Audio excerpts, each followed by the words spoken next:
Olá, muito bom dia, meu povo querido, meu povo amado. Quinta-feira, 6 de junho, 7h01 da manhã, estamos começando o Desperta ICL de hoje. Muito obrigado pela companhia de todo mundo que já está por aí. É muito bom ter a companhia de vocês por aqui todas as manhãs.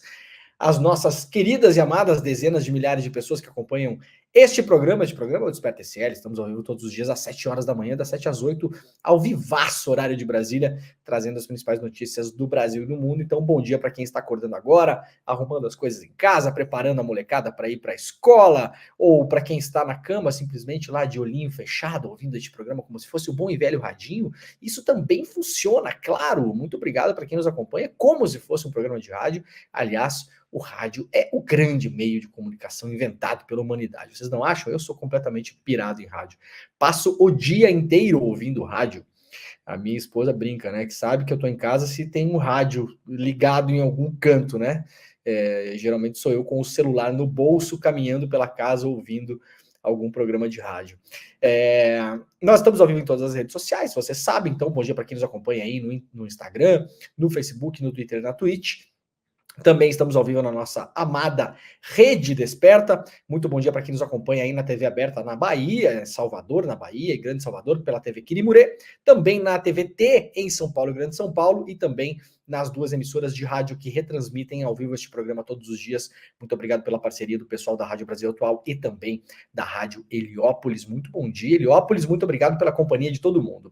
Para quem quiser nos acompanhar também no YouTube, nós estamos ao vivo em vários canais aí, inclusive o canal da Rádio Brasil Atual, o próprio canal da TVT, enfim, temos vários canais retransmitindo este programa, mas principalmente os nossos canais aqui da casa, o meu canal no YouTube, o canal do Leandro Demore, bom dia para quem está nos acompanhando por aí, o canal do Edu, né, o canal do Edu Moreira, e principalmente, claro, o canal do ICL Notícias. Se você está aí navegando pelas ondas do YouTube, por gentileza, assine os canais. Se você não os assina, ative o sininho para serem avisados quando estivermos ao vivo. No entanto, você sabe, né? O ICL tem programação ao vivo de segunda a sexta, todos os dias úteis aqui. Aliás, sábado e domingo também são dias úteis, né, Pedro Falcão? Ou sábado e domingo são dias inúteis. Na verdade, os únicos dias úteis para mim são sábado e domingo, que são dias que eu não trabalho, né? Todos os outros deveriam ser os dias inúteis, né? Afinal de contas, ninguém gosta de trabalhar, a gente trabalha porque precisa, né? Claro que a gente gosta muito do que faz muitas vezes, mas se pudesse trabalhar menos também seria bom, né? Muito bem. Se você puder também, deixa o seu like, ativa o sininho e compartilhe este programa, manda aí na sua rede social, reposta na sua rede social, manda no seu grupo de WhatsApp, manda lá na galera que você tem um grupo de discussão por e-mail, se você for uma pessoa anciã como eu, né, que gosta de ter conversas por e-mail. E muito obrigado para todo mundo que já está aí no nosso chat. Bom dia para o pessoal que nos acompanha lá em Primavera do Leste, no Mato Grosso. Bom dia, comunidade CL, diz aqui a Júlia Azevedo. Bom dia, pessoal que está lá no Recife, em Budas Artes, também pessoal de São Paulo, Bom Jesus, Rio Grande do Sul, Ribeirão Preto, São Paulo, Anápolis, Goiás, Amparo, São Paulo. Bom dia, comunidade Florêncio de Itatiba, São Paulo. Francisco Beltrão, no Paraná, Fábio Camargo Correia. Aliás, falando em rádio, Francisco Beltrão está na minha história, né, do rádio, né? Eu comecei essa caminhada aqui graças a um tio que tinha lá, trabalhava em rádio, em Francisco Beltrão, e aí eu, quando era aí na tenra idade da infância, passava lá as minhas férias de verão, né? E aí ficava com ele no rádio lá, me ensinou lá a colocar, na época era disco de vinil, né? E aí eu ficava lá fazendo a parte técnica do programa, né? Uma criança, para mim, era uma brincadeira, né? O estúdio de rádio era a coisa mais tecnológica que uma criança dos anos 80 podia ter acesso, né? E aí ficava lá, trocava as músicas, botava o disco, botava outro disco, abria o microfone, fechava o microfone, e aí colocava os comerciais publicitários, eram colocados na época e uns cartuchões, assim, né? Umas fitas, né? Aí colocava lá, dava o play no comercial, tirava, botava outro comercial, dava o play, era maravilhoso. Tenho muita saudade disso. Aliás, tenho muita saudade do rádio em si, acho um grande meio de comunicação. E aí está Francisco Beltrão, né? Passei muitas férias de verão, de inverno, finais de semana, Natal, Ano Novo, né? Faz anos que eu não vou, aliás, né? Bom dia para o pessoal que nos acompanha em Tubarão, Santa Catarina, Petrópolis, Rio de Janeiro, Mongaguá, Curitiba, Araraquara, Onde mais? Mogi das Cruzes, já falei. Itumbiara, lá em Goiás. Aliás, aqui em Goiás, porque eu estou em Brasília, né? Aqui próximo de Goiás. Este programa está remoto essa semana, né? Ribeirão Preto, Maringá, Imbuia, Santa Catarina. Onde mais? Mais gente de Maringá aqui. Santa Mariana, norte do Paraná, não conhecia esta cidade, muito bem. Bom dia, pessoal lá de Pernambuco, Camaragibe, Campo Grande, Manaus, Gonçalves, Minas Gerais, Ribeirão Pires, São Paulo, Sorocaba e Porto Alegre. Vamos pegar aqui mais 3 cidadezinhas maravilhosas para a gente dar um bom dia para essa galera que está por aí. Londrina, no Paraná, Cascavel, no Paraná, muitos paranaenses hoje aqui, né? Será porque ontem a gente falou da privatização das escolas? Aliás, a gente vai falar de novo hoje, né? Porque o Ratinho Júnior sancionou o projeto. E uma última cidade, vamos ver se tem gente do exterior aqui. Sempre tem galera que mora fora do Brasil, né? Vamos ver aqui. Serra, Espírito Santo. Cadê? Quero pegar alguém que não está no Brasil. Abraços da Noruega, Alex Falcão. Estarei na Noruega este ano novamente, final de outubro, começo de novembro. Vamos ver se a gente faz um evento por lá. A última vez que eu fui a gente não fez, né? Porque eu estava com uma certa preguiça também. Mas agora a gente vai armar essa de novo. Para quem não sabe, eu sou professor convidado lá da Universidade Metropolitana de Oslo, na Noruega. Já há uns bons 5 anos, né? Vou para a amada Noruega. Gosto muito do país. Acho um país sensacional, espetacular. Todos os anos, né? Tô indo para lá. Acho que eu já fui mais para a Noruega do que. Bom dia para o pessoal da Itália também aqui. Berlim, ó, é só falar que aparece, né? Os nossos amados expatriados. Berlim, cidade do Panamá, Singapura, Katowice, na Polônia. Gustavo Berton está em Katowice. Katowice eu não conheço, Gustavo, mas eu conheço Wadowice, que é a terra natal do Papa João Paulo II, né? Quando o Papa foi dessa para melhor, eu estive lá em Wadowice, na Polônia, para fazer reportagens sobre a tenra idade de Karol Wojtyła, né? Fui para lá fazer umas reportagens na época. Peguei um busão lá em... Onde eu estava mesmo? Eu estava em Cracóvia, aliás, bela cidade, Cracóvia, né? Krakow. Bom dia de Portugal, bom dia da Holanda, e começou a aparecer gente pra caramba de tudo que é lugar aqui, né? França, muito bem.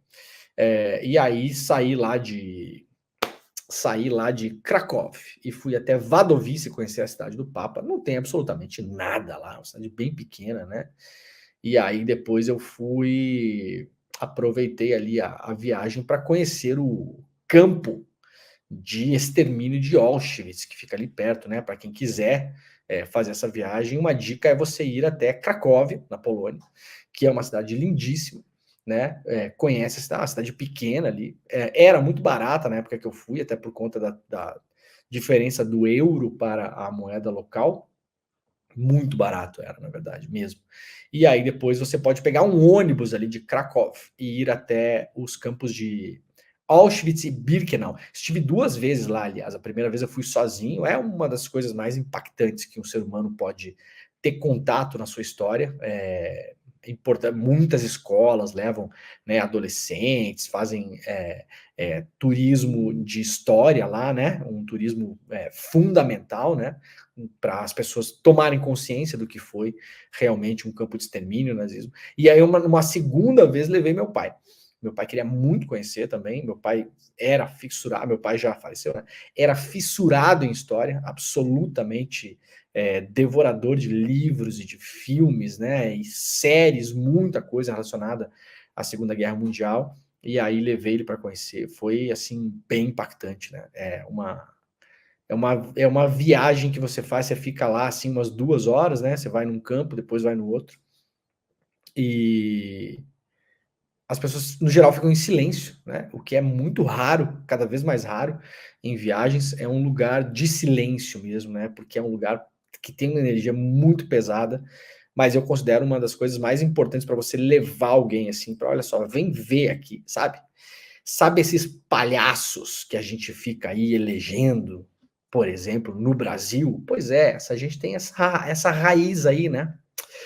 Tem essa historinha aí, né? O fascismo e o nazismo não são caracterizados só a partir do momento em que você monta um campo como Auschwitz. Isso já é a chamada solução final, né? A gente precisa evitar que esses palhaços tomem conta do poder, porque o caminho deles normalmente não é muito bom, né? A gente viu lá.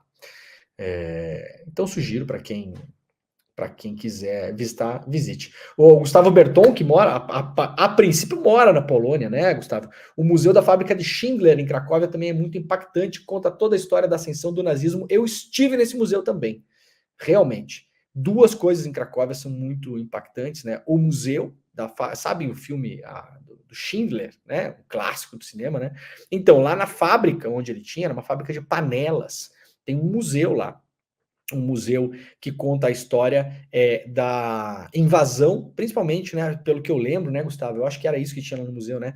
Ele é mais focado em contar a história da invasão da Alemanha à Polônia, né? Aqueles poucos dias ali que teve uma certa resistência na Polônia, foi rápido, né?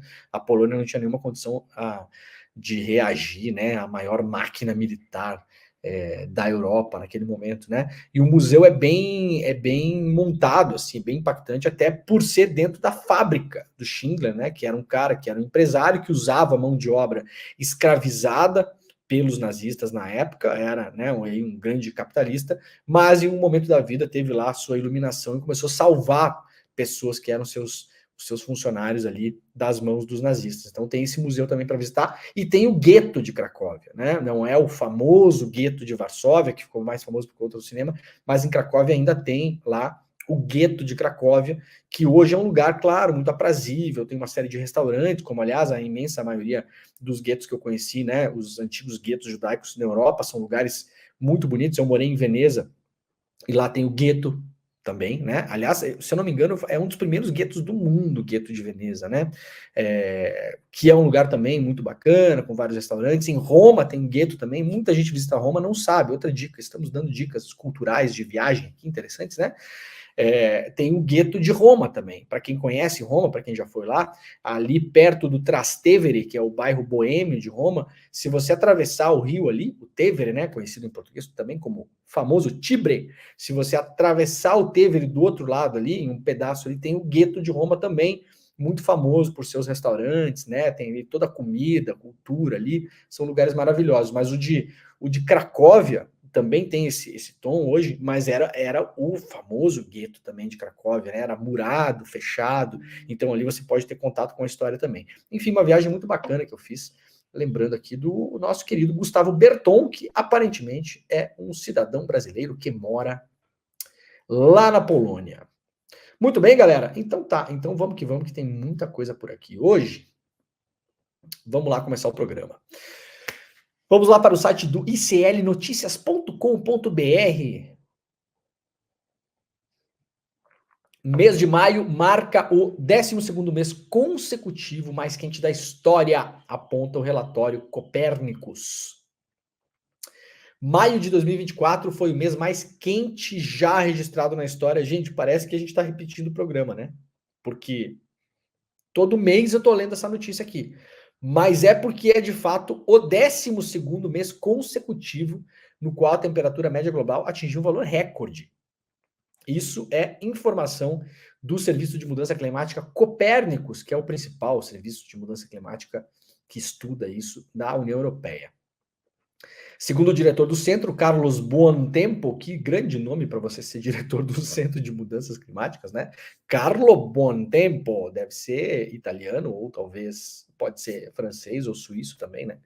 O registro é chocante, porém não é surpreendente, disse ele. Embora essa sequência de meses de recordes eventualmente seja interrompida, né, em algum momento, a assinatura geral das mudanças climáticas permanece e não há sinal à vista de uma mudança nessa tendência. É preocupante demais, gente. Imagine 12 meses com recorde de temperatura, cada mês sobe um pouquinho ali, né? Ficou 0,65 graus acima da média dos últimos 29 anos, que é a medição. Eu estou muito preocupado, mesmo, né? Quem acompanha o programa sabe disso. MST lança 4.000 quilos de sementes da palmeira Jussara com um helicóptero da PRF. O Movimento de Trabalhadores Rurais Sem Terra fez uma semeadura aérea de cerca de 4 toneladas de sementes da palmeira Jussara no município de Quedas do Iguaçu nessa segunda-feira. A ação aconteceu com um helicóptero da Polícia Federal, Polícia Rodoviária Federal, e inaugurou a segunda Jornada da Natureza, organizada pelo MST em todo o país. Com o lema Semeando Vida para Enfrentar a Crise Ambiental, as atividades duram até sexta-feira. No Paraná, a jornada foi concebida pela primeira vez no ano passado. Ainda serão plantadas de forma aérea e terrestre outras 8.000 toneladas de sementes da palmeira Jussara e também da nossa amada araucária, também conhecida como a árvore mais bonita do mundo, né? Muita gente acha que é o baobá, eu acho o baobá muito bonito também, mas eu acho a araucária, até por uma questão assim, sentimental, né? Eu nasci numa região onde tem muita araucária. Essas espécies serão plantadas na Mata Atlântica em extinção. Está previsto também o plantio de 17.000 mudas de árvores com a criação e expansão de sistemas agroflorestais. Muito bem, parabéns para o pessoal do MST, sempre ligado no campo e na agroecologia ao mesmo tempo, né? Aliás, uns anos atrás eu descobri que a grande floresta de araucária que dominava principalmente o oeste de Santa Catarina, uma parte do Rio Grande do Sul e do Paraná, ela foi plantada, né, pelas comunidades indígenas.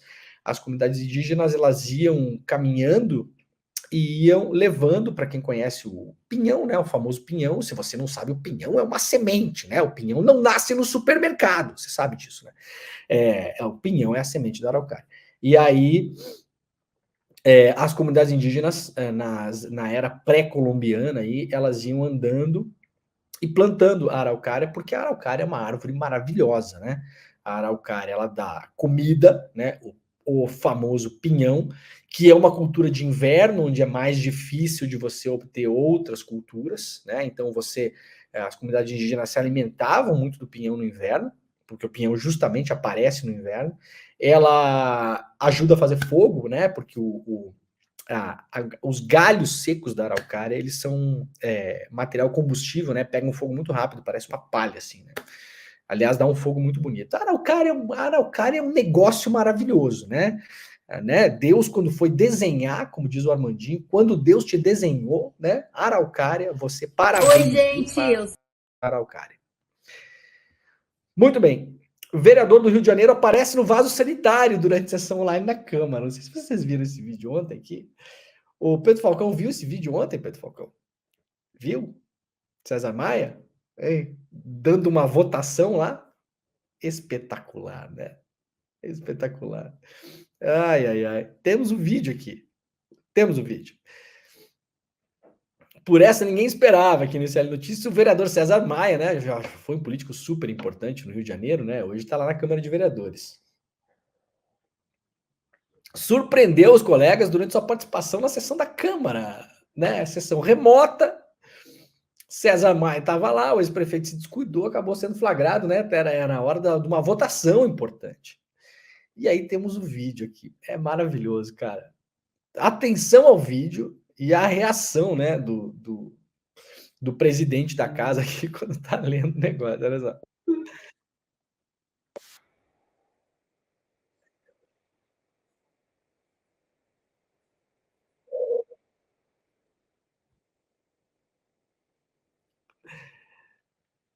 Ai, ai, ai. Perfeitamente. Pô, o cara não consegue parar de rir, velho. Olha isso. Não, tem que pegar bem a risada. Aí.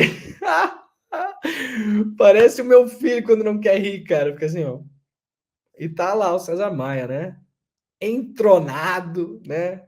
Aquela posição, né? Que todos nós ficamos, né? Ah lá, ali, ó. Hein? Tá sério, né? De óculos. Tá de óculos, César Maia? Sério. De camisa polo, né? Hein? Fazendo os trabalhos ali. Que maravilha, né? A gente teve várias dessas durante a pandemia, né? Muito bem, espero que, né, tenha conseguido fazer a sua lição ali, que era votar na sessão, claro. Sessão que livrou Janones termina em pancadaria, né? Embate físico entre deputados. A sessão do Conselho de Ética que livrou André Janones da suspeita de rachadinha foi encerrada nessa quarta-feira com embate físico entre deputados após bolsonaristas partirem para cima do parlamentar. Um grupo de deputados, claro, entre eles lá o otário lá de Minas Gerais, que não vou nem falar o nome, cercou Janones na primeira fila da sessão e passou a proferir xingamentos contra o parlamentar que respondeu chamando os bolsonaristas de gado. E aí começaram a se agredir fisicamente, teve empurra-empurra, né? O Conselho de Ética ignorou falhas aqui, segundo a apuração do DCL Notícias, e aprovou o parecer do Guilherme Boulos arquivando a representação contra Janones. Foram 12 votos a favor do arquivamento e 5 contra o relatório do Boulos. Boulos saiu antes que o resultado fosse proferido e não estava na sala na hora da confusão. Tanto Boulos quanto Janones são, claro, ligados ao governo do PT, do Lula. O primeiro é seu candidato à prefeitura de São Paulo, o segundo integrou a linha de frente da campanha eleitoral digital em 2022. Essa matéria, se eu não me engano, é da Folha Press, né? Então, eu tinha lido ontem, né? A avaliação aqui de que o Boulos ignorou falhas, o Conselho de Ética ignorou falhas do Boulos. Eu fui ler a matéria ontem, até para trazer informação ali, que quais são as falhas que foram ignoradas, né, no relatório, mas é o seguinte, não tem as falhas na matéria, né? Fica difícil daí, né, gente? A gente não achar que às vezes é só pegação no pé. Tudo bem, a Folha está trazendo aqui, olha só, o Conselho de Ética ignorou falhas do relatório do Boulos e aprovou, né? Eu quero saber, até porque a gente entrevistou o Janones aqui. Quando estourou essa questão da rachadinha, lembram? Tem entrevista que nós fizemos com ele aqui no Isso é Notícia, segunda edição. Eu e os colegas aqui, eu estava no programa nesse dia. Fizemos uma entrevista muito dura, aliás, com o Janones. Eu sugiro que vocês assistam a entrevista. E eu gostaria de saber de uma apuração real sobre isso. Bom, aparentemente tem falhas no relatório do Boulos, segundo a Folha de São Paulo. Quais são as falhas? A matéria não diz. Daí fica difícil, né? Aqui tem só o negócio do quebra-quebra, tá? De todo modo, o Janones está sendo investigado, né? Para fora do Conselho de Ética, está sendo investigado também. Vamos lá mostrar, tem um vídeo disso, né? Vamos mostrar lá, tem uma parte lá o deputado de Santa Catarina lá, o Zé do Gado lá, como é que é o nome dele? O Zé Trovão. Zé do Gado era uma novela, né? Rei do Gado. Rei do Gado. Tem lá o Zé Trovão tentando ir para cima do Janones. Vamos mostrar aí, Pedrinho? Vai lá, rachadinho! Bandido! Vagabundo!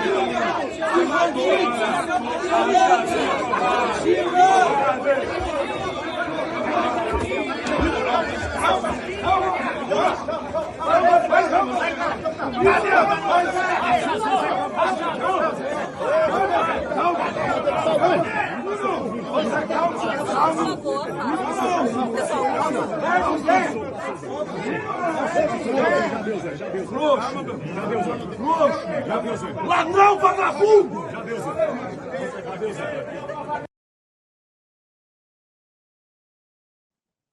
Muito bem, tá aí, né? O Zé do Gado, né? Zé do Gado. Aquela coisa de briga de playboy, né? Você sabe como é que é briga de playboy? Os caras estavam perto ali, aí o Zé do Gado não tava, né? Tava ali naquela, ameaçando e tal, não sei o quê. Aí o cara sai fora da briga e o cara fica mais macho e os amigos têm que segurar, né? Mas a briga nunca acontece. Briga de playboy é aquela clássica, né? Segura o meu relógio, né? Segura o meu boné, segura o meu casaco. Aí vai, quando vê, acabou, o sol foi embora, todo mundo do colégio foi embora e não teve briga. Muito bem. Seguindo a nossa pauta aqui, Ratinho Júnior sancionou o projeto que autoriza a terceirização de escolas no Paraná, como era óbvio que iria acontecer. O projeto de lei terceiriza a gestão de 204 escolas da rede estadual lá no Paraná. O PL foi aprovado ontem, em segundo turno, pela Assembleia do Paraná. 38 votos a favor e 13 contra. Os deputados muito valentes que são, não foram enfrentar o público no plenário e ficaram votando de casa. Imagino que esses 38, né, figurativamente, estavam fazendo exatamente a mesma coisa que o César Maia estava fazendo no vídeo que a gente acabou de ver. O projeto de lei que cria o parceiro da escola, olha que nome bonito, né? Parceiro da escola. Quem é o parceiro da escola? Vai ser quem? Quem será o parceiro da escola? O grupo positivo? Será que vai ser o parceiro da escola? Não sei. Quem são os grupos que vão assumir as escolas aí, né? Vão assumir a gestão de escolas com dinheiro público. Você acha que um grupo econômico que detém negócios no ramo de educação, que detém escolas, que detém universidades, quer a concorrência de uma escola pública fortalecida ou enfraquecida? Respondam vocês nos comentários. Ai, ai. Eles serão responsáveis pela parte administrativa dos colégios estaduais a partir de 2025. Deputados da oposição ao governo estadual criticaram, claro, né, para a deputada Luciana Rafaguin deve ser, né? A terceirização poderá significar o fim dos cursos públicos para a contratação de novos professores para a rede. Arilson Chiorato, também do PT, alegou inconstitucionalidade do texto e que a oposição irá recorrer judicialmente da matéria. Já o deputado Goura criticou a tramitação no atropelo do regime de urgência. Isso, obviamente, não foi debatido com o pai e a mãe que tem o filho na escola pública, né? Então, é aquela coisa, né? O mundo das liberdades que muita gente acredita viver, né? Vivemos em uma democracia, temos a liberdade, isso aqui não é uma ditadura. Ora, foi feita uma pesquisa de opinião pública com a população, para saber o que a população pensa disso? Foi feito. Foi conversado com a comunidade escolar? Foi perguntado para as mães e para os pais que têm filhos em escola pública o que eles acham? Os alunos foram consultados? Isso tudo foi levado em consideração? Não. Foi tudo feito em regime de urgência para aprovar a toque de caixa num ano eleitoral, onde, por exemplo, em caso abstrato, não é o caso aqui, pode acontecer de precisar de financiamento, de campanha aí para os vários prefeitos, né, e vereadores do Paraná. São 204 escolas, então a gente está falando aí de mais de centena de municípios. E aí, por acaso, os grupos de interesse da educação que agora vão meter a mão nas escolas públicas para administrar podem ter uma certa simpatia por apoiar candidatos que aprovaram este projeto, mais notadamente pessoas de direita e ou extrema direita. Pode ser, não pode ser? Não faz sentido isso que eu estou pensando aqui? Ou estou pensando bobagem? Estou sendo muito maldoso. Será que eu estou sendo muito maldoso? Né? Não sei. Tarcísio libera ICMS de igrejas e pastores podem adquirir bens de luxo livres de impostos. Olha que beleza. O Tarcísio decidiu na última quarta-feira pela isenção, né, do ICMS para quaisquer entidades religiosas que importem bens e mercadorias. A medida abre caminho para um pastor adquirir, por exemplo, um carro de luxo livre de impostos, se puder comprovar que seu uso será feito em benefício da igreja. O despacho do Tarcísio foi publicado nesta segunda-feira no Diário Oficial do Estado de São Paulo. A informação é da revista Fórum. Que beleza, né? Então, se você quiser, por exemplo, importar uma Porsche, você que é pobre não sabe se você fala um Porsche, tá errado, tá? É uma Porsche, tá bom? Eu aqui que sou milionário estou ensinando você que é pobre a falar a linguagem correta aqui da nossa tribo dos milionários, tá? Então, assim, a gente vai montar uma igreja, a gente vai importar relógio, porque afinal de contas nem todo mundo é a família Bolsonaro que ganha relógio do príncipe da Arábia Saudita, né? A gente vai importar uma Porsche, por exemplo, e a gente vai falar que vai usar na igreja. Chega a Porsche na igreja, a gente adesiva a Porsche, né? Bota lá os adesivos, tudo, e fala que é a Porsche, Jesus Porsche, né? Coloca aqueles adesivos de imã, porque daí é só para tirar foto, depois tira o adesivo, entendeu? Então, eu tô brincando aqui, mas é uma palhaçada inacreditável, né? É uma palhaçada inacreditável. Muito bem, Tarcísio, está caminhando a passos largos aí para ser um Bolsonaro que não parece o Bolsonaro, né? Enquanto isso, né, na sala de justiça, Senado aprova a taxação de compras internacionais com valores de até $50. Sim, foi aprovado o projeto. O Senado aprovou a taxação de 20% nas compras internacionais até $50. A aprovação da chamada taxa das blusinhas foi simbólica.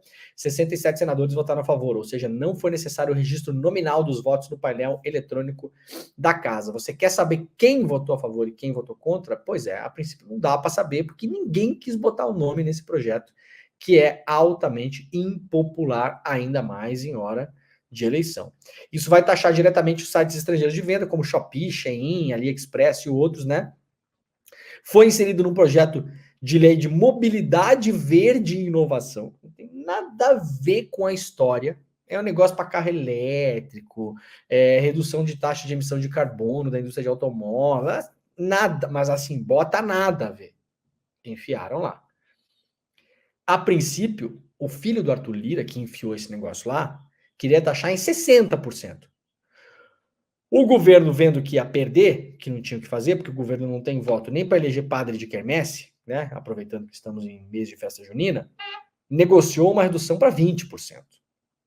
Fez o acordo. A princípio, agora, isso volta para a Câmara, porque o projeto foi alterado no Senado, e aí depois vai para a sanção do Lula. O Lula vem dizendo que vai vetar, tá?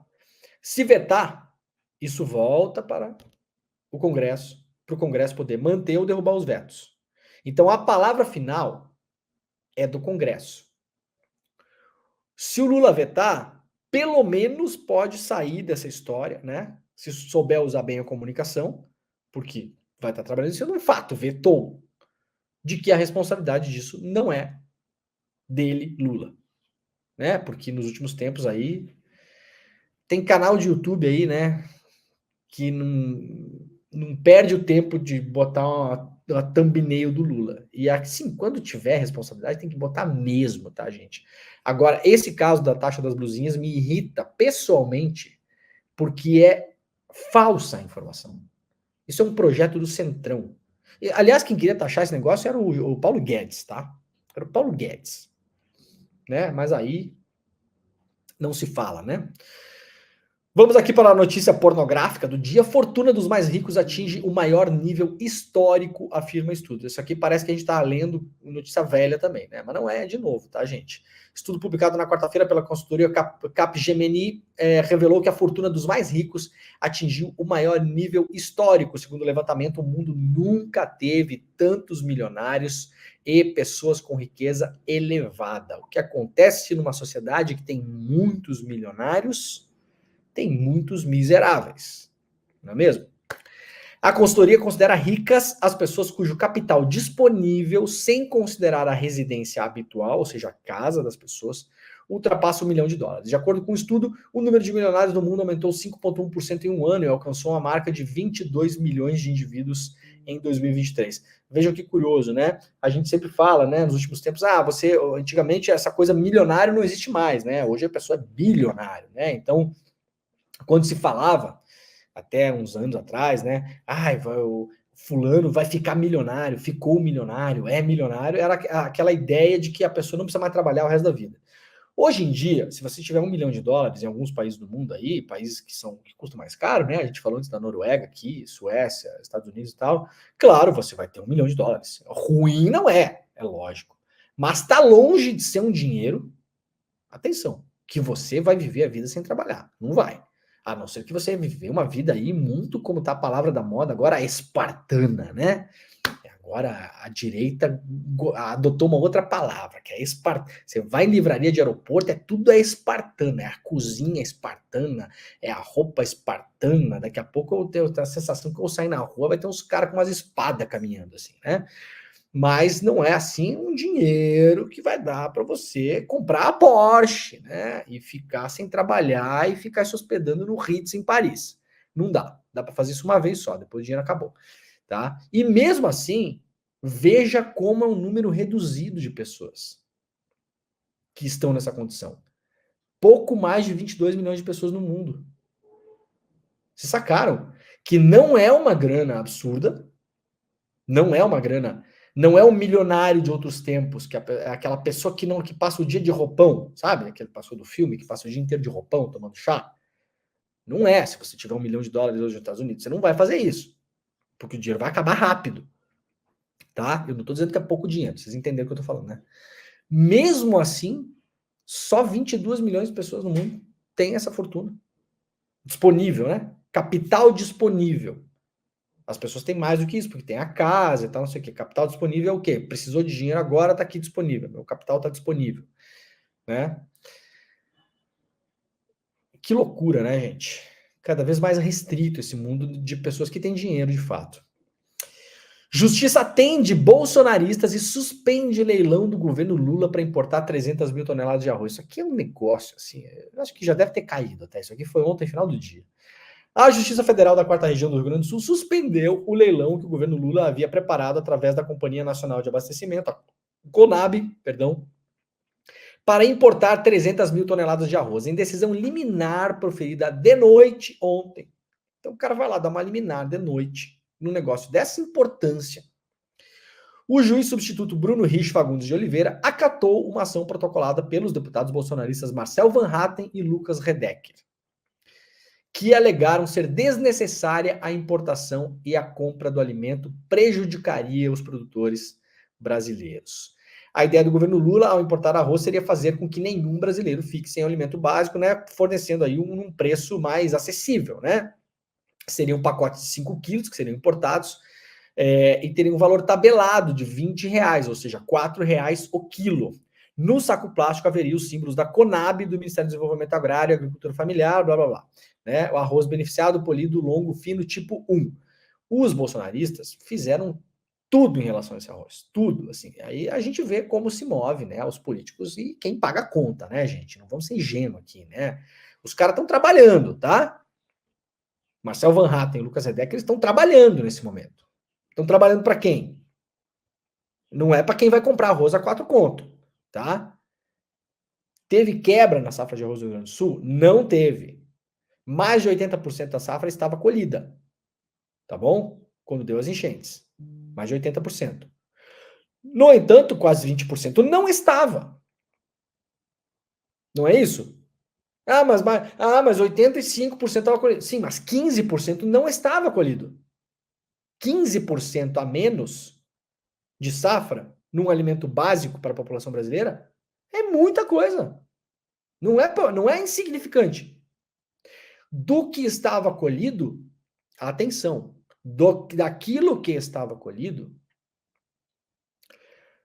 muita coisa se perdeu na enchente também, porque nós mostramos aqui na cobertura que nós fizemos no ICL, eu mostrei em vídeo, eu fui na frente presencialmente de um silo. No caso era um silo de milho, mas muitos silos foram varridos pela enchente. Outros que não foram varridos pela enchente, por conta da extrema umidade que gerou dentro dos grãos. O que acontece com um grão como o arroz, quando ele fica muito úmido, gente? Vamos lá, ele faz o quê? Ele some? Não, ele cresce. O que acontece com um silo que está muito cheio e os grãos começam a ficar cheios, o grão começa a encher, estufar, o silo implode. Muitos silos implodiram também no Rio Grande do Sul, né? Rasgou o silo. E o grão vazou para fora. Aquilo ali é um grão inútil, vai fora. Outro problema, estradas. O que vai impactar no frete, o que vai impactar na entrega. Outro problema, aeroporto. Porto Alegre está sem aeroporto. O preço do arroz já está aumentando, não é que vai aumentar, já está aumentando. Quem faz supermercado sabe disso. E não só no Rio Grande do Sul, porque o Rio Grande do Sul é responsável por 70% do arroz consumido no Brasil. Eu estava lendo uma notícia ontem no portal de Santa Catarina, o arroz em Santa Catarina já aumentou de preço. Já aumentou, não é que vai aumentar. Já aumentou de preço. Qual o problema do governo comprar comida para pagar a preços acessíveis para a população? Marcel Van Hatten e Lucas Redecker são contra o governo comprar comida. Comida. Tá? Olha, isso aqui, eu acredito que daqui a 15 minutos vai cair, porque o governo federal não tem que dar explicação para absolutamente ninguém para fazer estoque regulador. O Brasil tem estoques reguladores desde 1906, doutor juiz, senhor Marcel Van Hatten. 1906. Próximo da data que o Marcel Van Hatten deve ter nascido, inclusive. Então, não é necessário que o Brasil explique absolutamente nada. Você não tem que explicar para formar estoque regulador. Não tem que dar explicação nenhuma. Zero. Decisão completamente absurda. Aliás, quem comprou arroz, né? Eu esqueci de separar isso aqui, gente. Pô, vamos lá. Quem é que comprou arroz um tempo atrás aí? Senhor Marcel Van Hatten. Cadê aqui? Temos aqui na minha timeline tem de tudo, né? Olha aqui quem está comprando arroz, hein? Atenção, Marcel Van Hatten e Lucas Redecker. Brasil vai importar arroz dos Estados Unidos e Tailândia com taxa zero. Diz quem? Tereza Cristina, que era quem? Ministra da Agricultura de quem? Do Jair Bolsonaro. Os senhores entraram com algum tipo de pedido liminar para suspender? Hein? A compra, na época. Isenção tarifária de 10% a 12% para arroz em casca e beneficiado. 400 mil toneladas. Pediram. Bolsonaro diz que o preço do arroz deve cair com importação feita pelo governo. 11/10/2020. Presidente Bolsonaro, à época, disse que o consumo de arroz aumentou por causa do auxílio emergencial. Isso era durante a pandemia. E porque a tendência de quem fica em casa é visitar mais a geladeira, disse o Bolsonaro. Isso aqui não deve ser frase do Bolsonaro, que está muito poética para ser do Bolsonaro, né? Muito poética. O Marcel Van Hatten se preocupou com isso em 2020? Pediu liminar na justiça? Não pediu e nem devia pedir, porque o Bolsonaro, como presidente, tem sim poderes para fazer estoque regulador. É inacreditável, né? Inacreditável. Olha só, meus amados e minhas amadas, o site Sul 21, que tem feito uma cobertura, aliás, excelente das enchentes no Rio Grande do Sul. Sugiro que vocês acessem, né, sul21.com.br. Publicou matéria ontem. Contrato com seguradora do Aeroporto Salgado Filho prevê proteção contra alagamento de até 2,9 bilhões, repercutindo aqui a denúncia que eu fiz ao longo da semana, né? Tenho falado sobre a Fraport aqui, né? O Sul 21 teve acesso ao contrato de seguro firmado entre a Fraport e a Chubb Seguros do Brasil para a proteção do Aeroporto Salgado Filho. O contrato exposto pelo jornalista Leandro Demore, com seu comentário do Desperta ICL na terça-feira, prevê a cobertura até o limite máximo de indenização contratado, estipulado em quase 3 bilhões de reais para perdas e danos materiais causados ao aeroporto em caso, inclusive, de alagamento e inundação, sendo citadas nas cláusulas especiais onde prevê a indenização por 2 vezes a palavra enchente. Está escrito no contrato de seguro, na pólice. Para que não reste dúvida. O aeroporto está alagado, a empresa concessionária, que é uma empresa alemã, cujo controlador é o estado de Hesse, na Alemanha, onde fica a cidade de Frankfurt, cruzou os braços, esperou que produtores de arroz lá de Pelotas levassem seus tratores e as suas bombas para esvaziar a pista, e agora vai pressionar o poder público para que você que está assistindo a este vídeo, pague a conta que deveria ser. Ao que tudo indica, eu não sou juiz, eu não trabalho no Ministério Público de Contas, nem nada disso. O que eu fiz essa semana aqui foi trazer o contrato de concessão. Eu li o contrato junto com vocês aqui, a gente leu o contrato juntos ao vivo, lembram? O vídeo está nas redes sociais do ICL. E nós lemos também as cláusulas da pólice de seguro, contrato de seguro, que está sendo aqui divulgado também pelo Sul 21. E parece bastante claro que, no mínimo, esses contratos precisam ser colocados em cima da mesa. Os órgãos públicos que são responsáveis por isso precisam sentar com o senhor Fraport e conversar. Porque tem contrato. E tem seguro. E o seguro não foi feito para bonito. E nem foi feito porque a Fraport é legal. Era obrigatório fazer seguro segundo o contrato de concessão. Tá? Então tá muito esquisito esse negócio, que ninguém tá se interessando pelo negócio do aeroporto. Ninguém, por enquanto. Então eu vou pedir de novo aí, Tribunal de Contas, Ministério Público de Contas, Controladoria Geral da União, AGU no limite, por que não? Porque isso vai prejudicar o Estado brasileiro, se a gente tiver que pagar essa conta. Sabem quanto o Estado brasileiro concedeu de graninhas para a empresa alemã Fraport durante a pandemia por conta dos seus lucros que foram cessados, né? A pandemia fechou o aeroporto, cessou lucros. E contratos como esse tipo de concessão prevêem o tal do equilíbrio econômico financeiro, né? Então tem uma previsão ali. Que no Brasil é a mamata, né? O equilíbrio econômico financeiro é igual dinheiro público na minha empresa privada, tá? É assim que é, na prática. Sabe quanto que a empresa levou? 381 milhões de reais. Então, assim, gente, se a gente gastou 381 milhões de reais na pandemia com essa empresa, se a gente vai gastar mais sei lá eu quanto com essa empresa para reativar o aeroporto, porque a princípio ninguém parece estar interessado em fazer com que a empresa pague, nem a seguradora. Que bom, né, para a seguradora não ter que desembolsar esse dinheiro, né? Eu gostaria de ser sócio dessa seguradora, com o beneplácito das nossas autoridades. Bom negócio, né? Não acha? Quanto que a gente vai botar de dinheiro aí? Mais o quê? 400 milhões? Não sei. Quanto custa o aeroporto para refazer? 200 milhões? 100 milhões? Eu não sei. Não sei. Ninguém sabe, na verdade.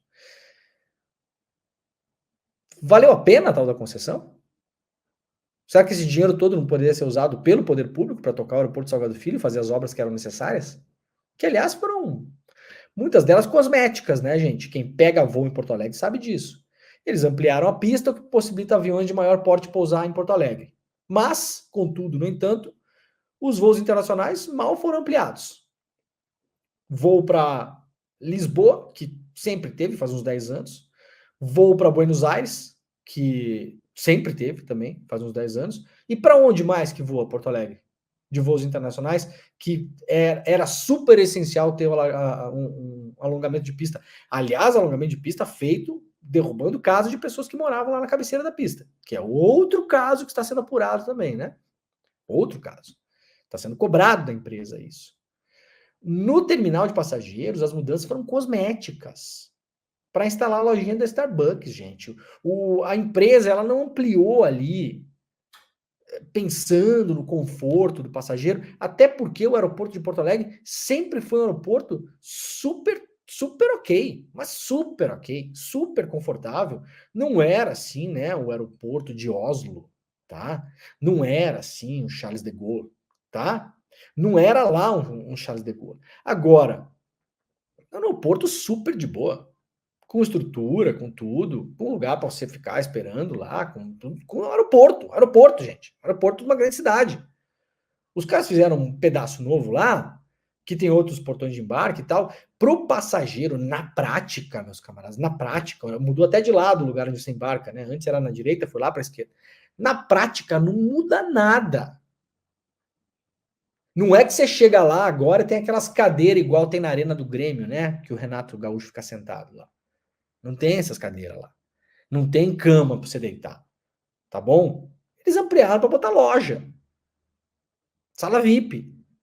Starbucks. Tá bom? É um shopping. É um shopping. É um comércio. É um negócio. A gente vai pagar de novo essa brincadeira. Eu não consigo acreditar que ninguém vai, pelo menos do poder público, ler o contrato. É só o que eu estou pedindo. Leia o contrato. Leia a pólice de seguro. Talvez possa vir na cabeça de vocês a dúvida que veio na nossa. Na minha, na do Luiz Gomes, que é o repórter do Sul 21 que assinou. Na Ana Ávila, que é a editora do Sul 21. Né? Olha, será que talvez esses caras não tenham que pagar esse negócio? Parece que pode ser que sim. Pelo menos tem uma discussão que a gente pode... Não, por enquanto, nada. A cobertura que nós estamos fazendo no ICL foi destaque lá na Alemanha também, então o caso está espraiando na Alemanha. Essa aqui é a página do grupo de acionistas críticos da Alemanha, que é um grupo de cidadãos alemães que compram pequenas frações de empresas para poderem participar das reuniões de acionistas e fazerem as perguntas incômodas. Aquelas que ninguém quer fazer, né? Então tem aqui, ó, Fraport in Brasilien, né? Aqui o destaque lá que foi publicado ainda em 27 de maio, me mandaram ontem isso aqui. E aí aqui fala do aeroporto de Porto Alegre, tá aqui, ó. Fraport Flughafen, deve ser aeroporto, né? Não sei, eu não falo alemão. Em Porto Alegre, né? E aí aqui coloca em dúvida exatamente, aqui eles pedem, inclusive, falam do caso, né? Do aeroporto, da cobertura que a gente está fazendo aqui, falam das perguntas que nós mandamos e eles gentilmente fizeram para a gente lá, no que agradeço o pessoal lá dos acionistas críticos, fizeram a gentileza de fazer 3 perguntas que a gente mandou para eles na reunião de acionistas, perguntando por que a Fraport não estava drenando o aeroporto.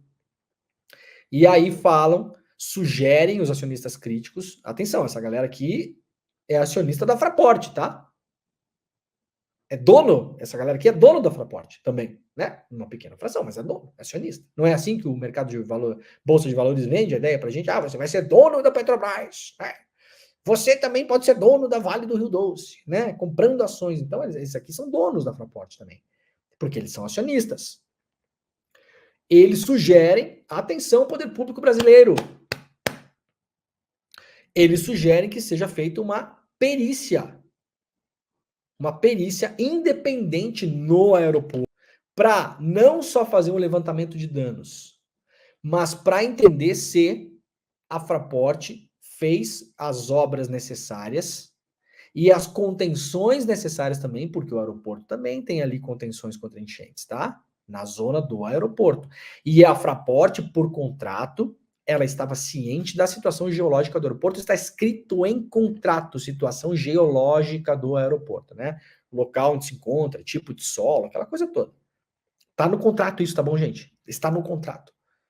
Então, os acionistas da Fraport pedem que o Brasil faça uma auditoria independente no aeroporto para apurar responsabilidades eventuais da Fraport. Né? Então, está aqui a matéria publicada. Vamos lá, então, olha só. Arthur Lira. Que personagem, né? Daqui uns meses a gente se livra dessa pessoa, pelo menos na presidência da Câmara, espero, né? Esperamos todos, né? O Lira teve uma semana não muito boa, tá? Não que tenha sido trágica, né? Não morreu nenhum boi que custa R$1 milhão do Lira, nem nada, né? Não descobriram nenhum esquema dele, nem nada, até porque Arthur Lira não tem esquemas, né? Como vimos, né? O Supremo Tribunal Federal falou que as provas lá contra o Lira eram inválidas, então Arthur Lira não tem nenhum esquema, tá, gente? Muito bem.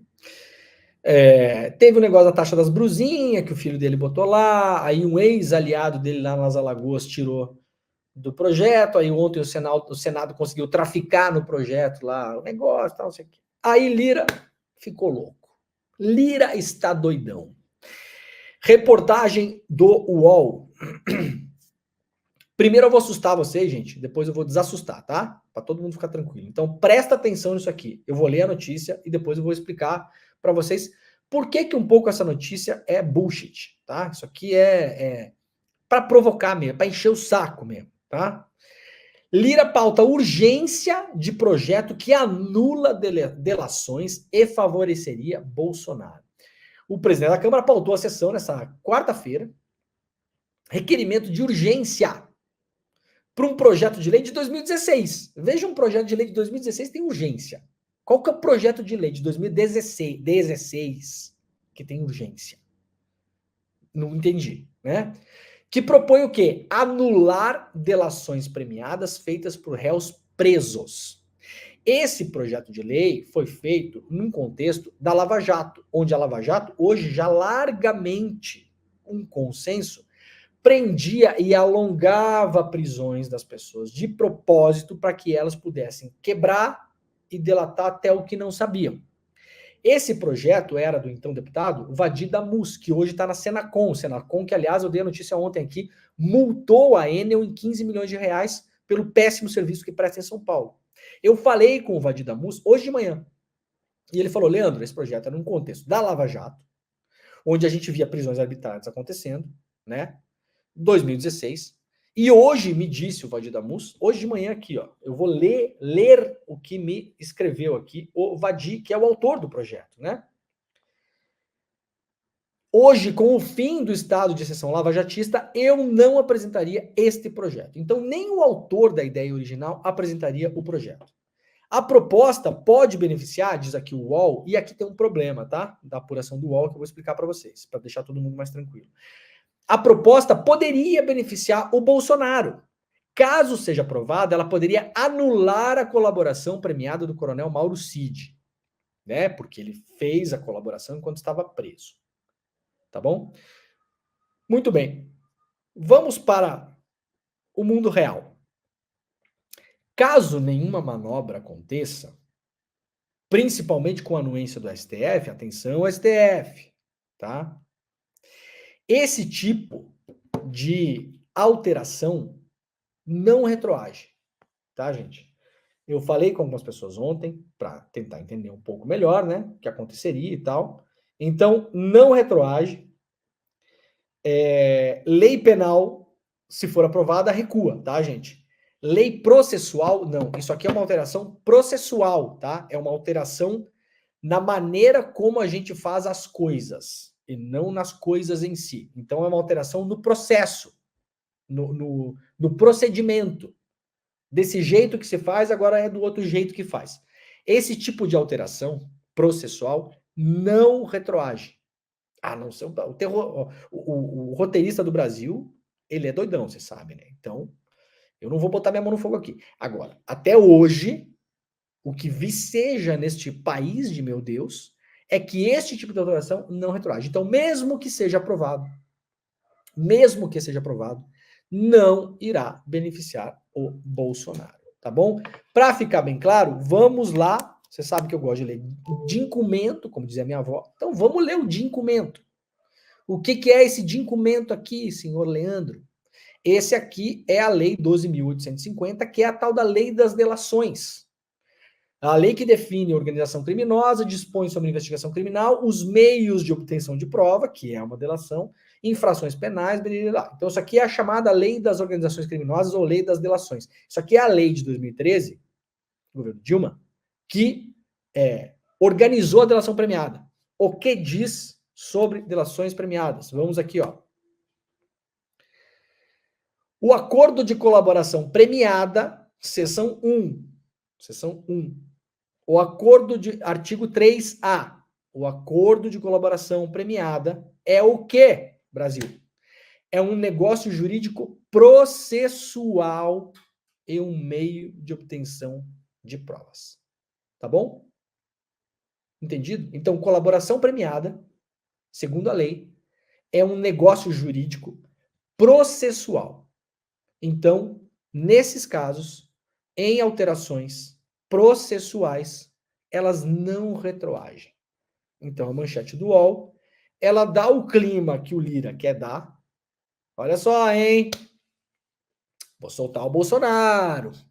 O Bolsonaro hoje, figurativamente, para o Lira, que tem o poder de pautar esses projetos de anistia, ele é um pitbull na coleira, né? O Lira tem o Bolsonaro na coleira. Essa é a imagem, tá, gente?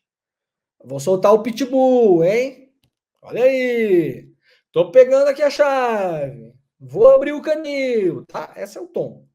Agora, não teria efeito prático mesmo que este projeto fosse votado e aprovado, porque alterações processuais não retroagem, e como vocês acabaram de ver comigo aqui, o acordo de colaboração premiada é o quê? Um negócio jurídico, o quê? Processual.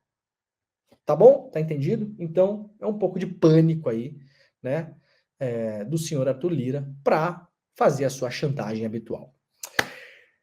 Gente, o programa está acabando. Muito obrigado para todo mundo que esteve por aí. Amanhã, às 7 horas da manhã, ao vivo, horário de Brasília, estaremos de volta. Está começando agora o nosso querido e amado ICL Notícias, primeira edição. Muito obrigado e tchau. A gente está fazendo história, construindo a maior comunidade de empreendedorismo e negócios do Brasil, hackeando o sistema e vencendo eles nas regras deles. Mas isso tudo é só o começo, porque agora chegou a hora de despertar. A hora de construir um empreendedorismo onde os negócios prosperam e as pessoas têm dignidade. Esse momento histórico vai acontecer aqui, na Vibra São Paulo, a maior casa de espetáculos do Brasil, nos dias 14, 15 e 16 de junho. Anotem na agenda e se preparem. Mais de 4.000 pessoas juntas, participando do evento de empreendedorismo mais incrível já realizado no Brasil. Aqui, a gente vai assistir ao melhor grupo de palestrantes já reunido no Brasil. Palestras técnicas com grandes especialistas e shows maravilhosos para sacudir a plateia e colocar essa casa abaixo. E vão ter várias dinâmicas também, para vocês poderem ampliar a rede de relacionamento de vocês e, quem sabe, fazerem vários negócios. Você não pode perder essa chance. Participe do Despertar Empreendedor, esse evento único. Vamos redefinir o conceito de empreendedorismo no Brasil. Como é que a imprensa tradicional está tratando o crescimento da economia e as ações do governo Lula? Hoje, a partir das 10h30 da manhã, eu converso com o jornalista, comentarista, apresentador do ICL Notícias, Chico Sá, para a gente passar ali uma lupa e entender tudo o que está acontecendo. É hoje, depois do ICL Notícias, primeira edição. Te espero lá.